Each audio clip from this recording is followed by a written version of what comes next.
मैं क्लास में एक कहानी अक्सर सुनाता हूँ पंचतंत्र की, थोड़ा बदल के सुनाता हूँ। पंचतंत्र आप जानते हैं, विष्णु शर्मा का एक कहानी संकलन है प्राचीन काल का। उसमें कई ऐसी कहानी है जो हमें नॉर्मल लाइफ के बारे में, सामान्य जीवन के बारे में एक लेसन देती हैं, सीख देती हैं। उसमें एक कहानी का नाम था, अगर मुझे ध्यान है, मैं स्कूल में पढ़ता था, उसका नाम था पंडित की बकरी। कहानी थोड़ी सी अलग थी, मैं उसे थोड़ा सा अलग करके आपको सुनाता हूँ ताकि आज के परिवेश में उसका महत्व ज्यादा समझ में आए। कहानी ये है, मैं फिर बता रहा हूँ, कहानी में बदल के सुना रहा हूँ ताकि बाद में कोई हमला ना करे कि नहीं कहानी तो ये थी, बदल कैसे दी। उस कहानी में ये था कि एक पंडित जी एक बकरी खरीद के जा रहे हैं। तीन लोगों को लालच है कि बकरी खाएंगे हम। उनको बेवकूफ बनाने के लिए एक ने कहा कि कुत्ता कहाँ ले जा रहे हो, एक ने कहा कि आप कौन सा पशु बताया, मेरा तीन पशुओं के नाम बोले कि ये कहाँ ले जा रहे हो, वो कहाँ ले जा रहे हो। उन्हें कंफ्यूजन हो गया कि जरूर कोई बहुरूपीय जानवर है, तो छोड़ के भाग गए। मैं इस कहानी को थोड़ा सा मोल्ड करके सुनाता हूँ कि एक बार एक आदमी एक छोटा सा बछड़ा खरीद के जा रहा था, सुंदर सा, और तीन चार चोरों की नजर पड़ी। उनका मन हुआ कि काश ये बछड़ा हमें मिल जाए, सस्ता मिल जाए, आधे दाम पे या उससे कम पे मिल जाए, तो क्या करें। तो उन्होंने एक साजिश की। बारी बारी वो उस व्यक्ति से रास्ते में मिले। पहले एक व्यक्ति मिला एकदम सीरियस चेहरा बना के। उसने कहा, अरे पंडित जी, ये बकरी कितने के लिए। पंडित जी ने कहा, यार ये तो बछड़ा है, बकरी थोड़ा ना है। तो वो बड़े अच्छे से हंसा, उसने कहा, ये बछड़ा है। अच्छा, इतना कह के मुस्कुराते हुए निकल गया वहां से। पंडित जी को लगा अजीब गधा आदमी है, फिर देखा है तो बछड़ा ही। उसका उतना ही काम था, किया और निकल गया। अब वो आगे चल रहे हैं, करीब 100-200 मीटर के बाद एक दूसरा आदमी अलग जगह से आया। इनके बीच में आपस में साठ गांठ है, ये इनको नहीं पता है। दूसरा आदमी आया और आते बोला, वाह पंडित जी, कितनी मोटी बकरी है, एकदम बछड़ा लग रही है देखने में तो। अब इसको लगा कि ये तो मामला फंस गया। ध्यान से देखा, बोला नहीं यार, मैं तो बछड़ा ही लाया हूँ। बोला वही तो मैं कह रहा हूँ, देखने में लग रहा है एकदम, लेकिन है मोटी बकरी। ये कह के वो भी निकल गया। फिर 1 किलोमीटर बाद तीसरा मिला और उसने कहा, पंडित जी बस ऐसी ही बकरी चाहिए मुझे भी, कहाँ मिलेगी ऐसी बकरी। उसने कहा, फिर पंडित ने फिर थोड़ा धमकाते हुए कहा कि यार ये बछड़ा है भाई। लेकिन अब वो दबाव कम बना रहा था, वो खुद दबाव में था। तो वो भी ठहाका मार के ऐसा बोला, बछड़ा ऐसा होता है, अच्छा, ये करके चला गया। और फिर चौथा आदमी जो असली था उनका मास्टरमाइंड, चीफ कॉन्स्पिरेटर, फिर वो आया पैसे गिनते हुए। उसने कहा, अरे अरे अरे, ऐसा ही बकरा चाहिए, ऐसी बकरी चाहिए, कितने की मिलेगी, कितने की मिलेगी। तो पंडित जी को लगा मुझसे बहुत बड़ी गलती हो गई है, मैं तो बकरी खरीद के ले आया बछड़े के नाम पे या बछिया के नाम पे। फिर लगा घर जाऊंगा, घर पे पिटूंगा, इससे अच्छा नुकसान कम कर लेता हूं। तो एज्यूम कीजिए कि उस जमाने में 100 रुपए के आसपास का लिया था, तो उन्होंने बताया कि मैंने 100 का लिया है। प्लस 100 का, बकरी तो 20 रुपए की आ जाती है। लेकिन ये इतनी तंदुरुस्त है, अगर आप चाहें तो मैं इसके बदले आपको 40 रुपए दे सकता हूँ। और पंडित जी को लगा कि यार चलो, 60 का नुकसान सही, कम से कम 80 का तो नहीं होगा। और 40 का उसको दिया और खुश होकर घर लौटे कि बच गया आज तो। अब ये जो पंचतंत्र की कहानी है, ये इसलिए है कि जब हम जीवन में निर्णय करते हैं तो हमारे पास बहुत सारे ऊट पटांग से इनपुट्स आते हैं। और यदि आप बहुत समझदार इंसान नहीं हैं तो इस बात का पूरा खतरा है कि कोई ना कोई कभी ना कभी आपको बेवकूफ बना ही देगा। और हम जिस दौर में हैं, हम तो व्हाट्सएप यूनिवर्सिटी के दौर में हैं। सारा ज्ञान ही वहां से आता है। सोशल मीडिया, आप लोग मोबाइल फोन के मरीज हो चुके होंगे मेरे ख्याल से। मैं भी आधा मरीज हूँ, आप भी होंगे ही, आप तो नई जनरेशन के लोग हैं, ज्यादा मरीज होंगे। बिना वजह के मोबाइल फोन खोल लेते होंगे, फिर उस पर करते रहते होंगे ऐसे ऐसे। रील देख रहे हैं तो रील ही देख रहे हैं, शॉर्ट्स देख रहे हैं तो शॉर्ट्स ही देख रहे हैं, मन ही नहीं भर रहा है। फोन देखते देखते थक गए और फोन रखा, और 1 मिनट के बाद फिर फोन उठा लिया कि थक गए हैं, क्योंकि डोपामाइन रिलीज होता है आजकल फोन देखने से। ये एडिक्शन है, खतरनाक एडिक्शन है। और हर वीडियो में कुछ ना कुछ मैसेज कन्वे हो रहा है।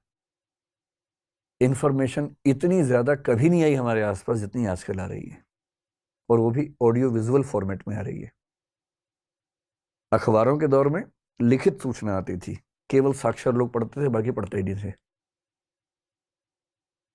आज के दौर में ऑडियो है, विजुअल है, टेक्स्ट है, हर भाषा में है, कोई व्यक्ति बच ही नहीं सकता। और अगर किसी समूह के पास ताकत हो, उसके पास 10,000 ऐसे बेरोजगार हों जिनको काम दिया जाए कि दिन में 500-500 मैसेज भेजने, हर मैसेज के बदले 2 रुपए मिलेंगे, तो कोई समूह पूरे समाज को अपने तरीके से सोचने के लिए मजबूर कर सकता है। महाभारत का सोच के देखिए, महाभारत का युद्ध है, एक तरफ पांडव हैं, एक तरफ कौरव हैं। पांडवों के साथ में कृष्ण है। नैतिकता के लिए जरूरी है कि पांडव जीतें और कृष्ण इस पूरी योजना के साथ वहां पर हैं।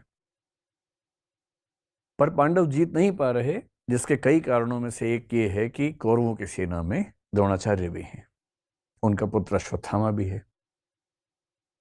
द्रोणाचार्य गुरु तो पांडवों के भी हैं, कौरवों के भी हैं, पर वो राजधर्म का पालन कर रहे हैं, क्योंकि वो जिस राज्य के साथ हैं उसके साथ खड़े हैं। पांडवों की सेना उनको हरा नहीं पा रही है, और अंत में कृष्ण को समझ में आता है कि पांडवों को जितवाने के लिए कुछ कूटनीति का सहारा लेना होगा। कृष्ण कूटनीति के शिखर हैं। वो युधिष्ठिर से एक बात कहते हैं, पर युधिष्ठिर तैयार नहीं है एक गलत बात कहने के लिए। और अंत में कृष्ण अपनी पूरी कूटनीतिक ताकत का इस्तेमाल करके सिचुएशंस बनाते हैं। एक हाथी अश्वत्थामा नाम का, उसकी हत्या होती है। बात फैलाई जाती है कि अश्वत्थामा मारा गया।